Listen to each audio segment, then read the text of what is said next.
esto para acá. Bueno, entonces, ya vimos los aspectos constructivos del alternador y me voy a focalizar específicamente en la creación del campo magnético inductor. Esto va a ocurrir en las bobinas del rotor, ¿sí? Entonces, en este esquemático, ahora igual después vamos a verlo con un poquito más de detalle. ¿Qué es lo que tengo? A ver, tengo este círculo que representa el inducido a las tres bobinas desfasadas en 120 grados, toda esa perolata, que por ahora no le voy a dar importancia, me olvido de eso. Y tengo a el núcleo de polos salientes, ¿sí? Que acá están dibujaditos dos expansiones polares, ¿sí? Y tengo, bueno, acá por una cuestión de comodidad hice un solo bobinado, pero en realidad acá son dos bobinados, ¿sí? En donde se me va a formar norte y sur, y digamos la dirección que tiene el arrollamiento va a generar que toda la polaridad norte, visto así como la máquina detenida en este croquis, toda la polaridad norte se manifieste acá arriba donde se los estoy marcando y toda la polaridad magnética sur se manifieste acá abajo, ¿sí? Ahora, tengo bobinas en una parte de la máquina que es rotativa y en esas bobinas tengo que crear un campo. Ya sé de movida que para crear un campo magnético en una bobina necesito que por ella circule corriente. Si no hay corriente eléctrica, al piste, ¿sí?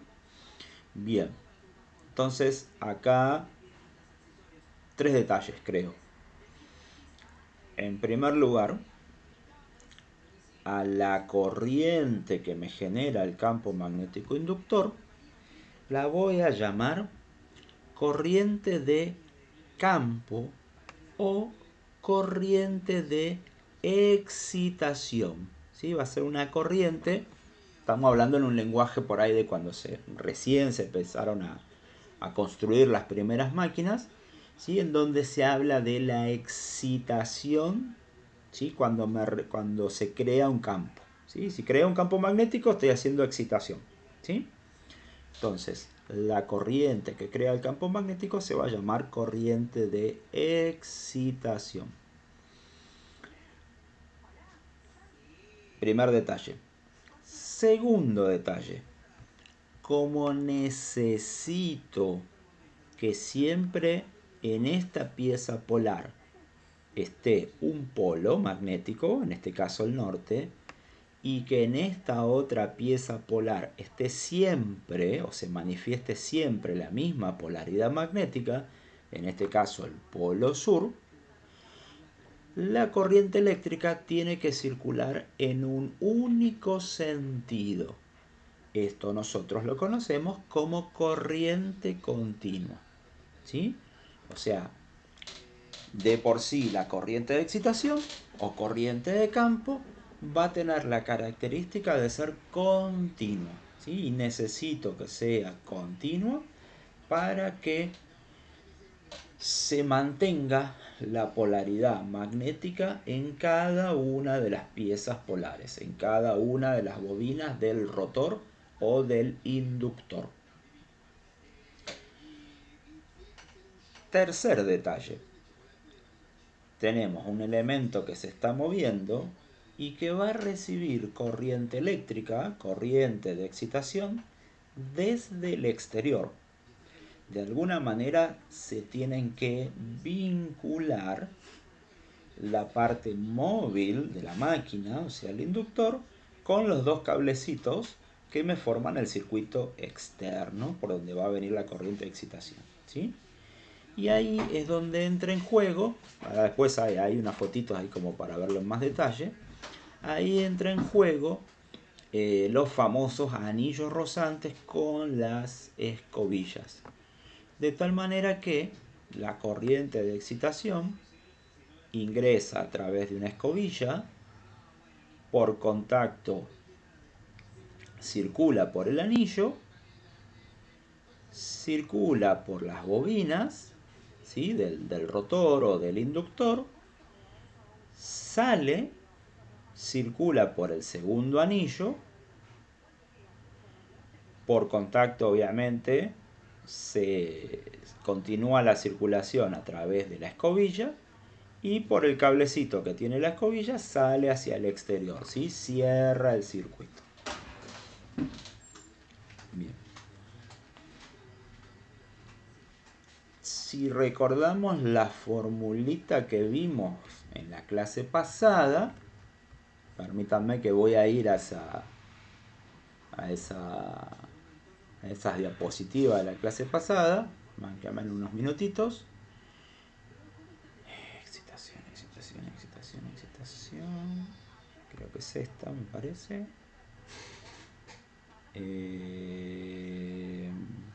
A ver si es esta o esta es la de hoy. Manquenme en un minuto, ¿eh? No, esta es la de hoy. ¿Cómo se llamaba la de la clase pasada? Excitación estática. No tiene que ser esta entonces. Creo que es esta. A ver.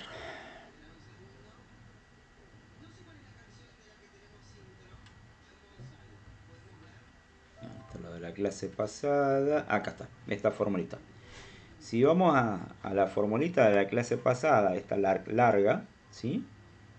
Que se resume en que la fuerza electromotriz que obtengo es el valor máximo por el seno de omega t.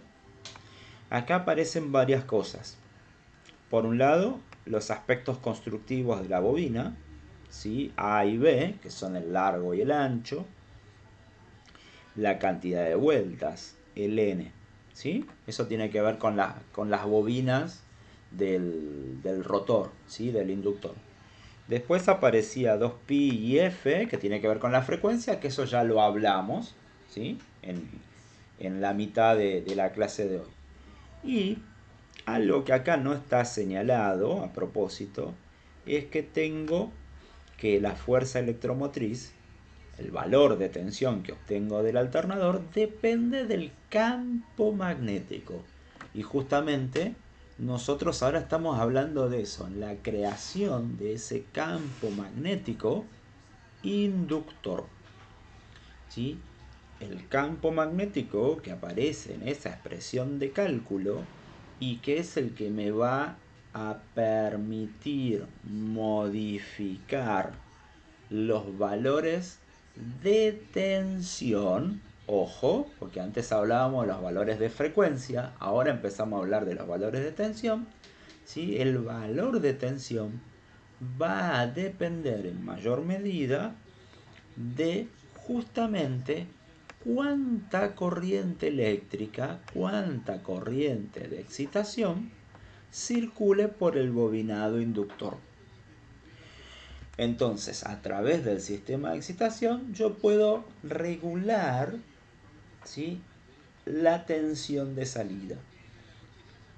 Como tengo que regular una corriente eléctrica, el elemento que hace esa función de regular, de cambiar los valores de corriente, a permitir que circule más o que circule menos corriente eléctrica, es la resistencia.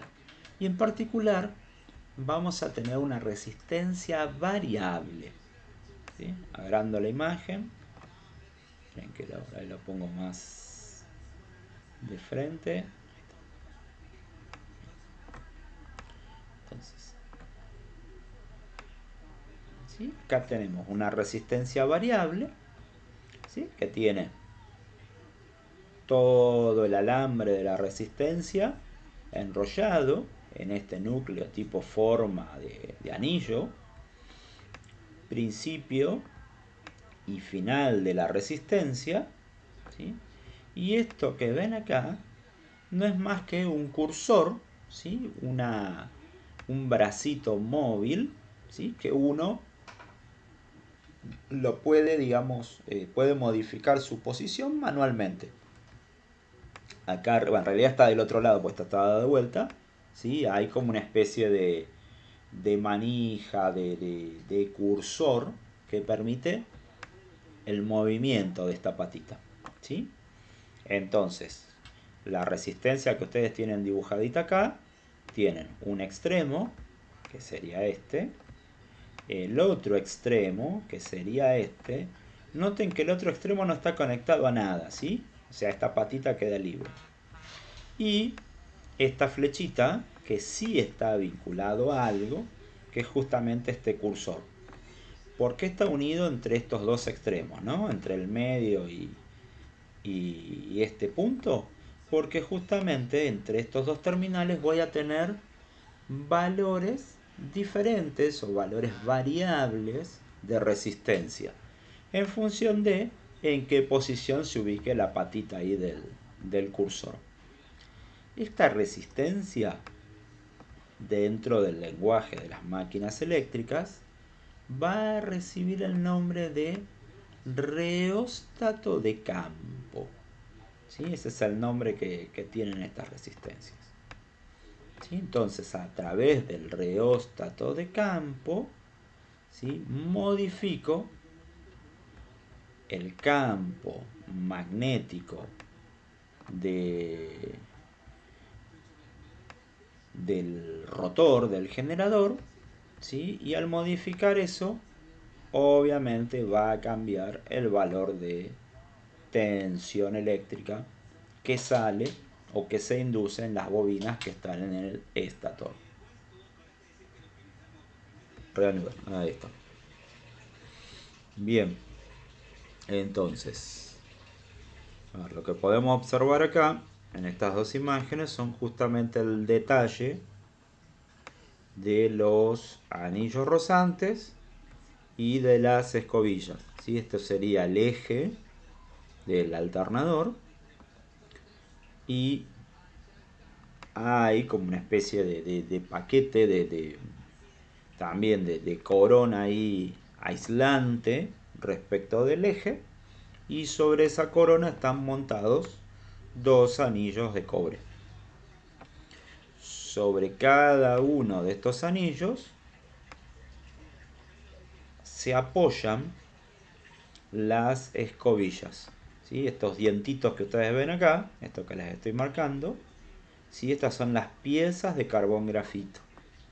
Y toda esta estructura, que parecería ser como si fuera un dedo o una cuchara, depende cómo lo quieran ver, todo esto es el portaescobillas. Normalmente el portaescobillas está atornillado, abulonado, ¿sí? Esta es la cabeza del portabulón. Está atornillado o abulonado a la carcasa del estator, ¿sí? O sea que los anillos rozantes están constantemente girando y las escobillas están quietitas rozando sobre los anillos rozantes, ¿sí? Y recordamos que el hecho de estar rozando es que la superficie o la cara de la escobilla está constantemente apoyando o en contacto con el anillo rozante, ¿sí? Así que bueno, ahí tienen más un detalle de ese aspecto. Bien, entonces, definición del reóstato de campo, ¿sí? Que lo habíamos hablado recién, que es una resistencia variable. Y el tema de que la corriente crea el campo inductor, que el reóstato de campo modifica la tensión de salida. Ahora, esta corriente de excitación viene desde el exterior de la máquina, podría decir eso, ¿sí? Y ahí voy a hablar de la excitatriz. Y como necesito corriente continua, voy a tener dos casos. En primer lugar, tendré una máquina más, una máquina eléctrica más, que va a ser un generador de corriente continua. O esa máquina adicional puede ser un generador de corriente alterna con un sistema rectificador, ¿sí? Cualquiera de las dos opciones es válida, de las dos opciones es muy probable que se encuentren con la segunda opción, ¿sí? Ya digamos excitatriz de corriente continua o como generador, como máquina, en equipos modernos les diría casi nulo, no se lo van a encontrar. Por ahí en algún equipamiento viejo, estamos hablando de grupos alternadores para barcos, sí es posible, ¿sí? No es la mayoría de los casos. En cuanto a instalaciones de tierra, hay centrales eléctricas muy chiquititas que son de las primeras, ¿sí? 1940, 1930, 1950, que todavía tienen se llaman así, hidroalternadores, en donde tienen la excitatriz, la tienen como un generador de continuo. Luego hay un caso particular que es el sistema autoexcitado, que no va a utilizar una máquina externa y que va a aprovechar el magnetismo remanente del propio alternador, ¿sí? Eso ya lo vamos a estar, digamos, detallando, ¿sí? Ya vamos a hablar con más claridad. ¿Mm? Bien.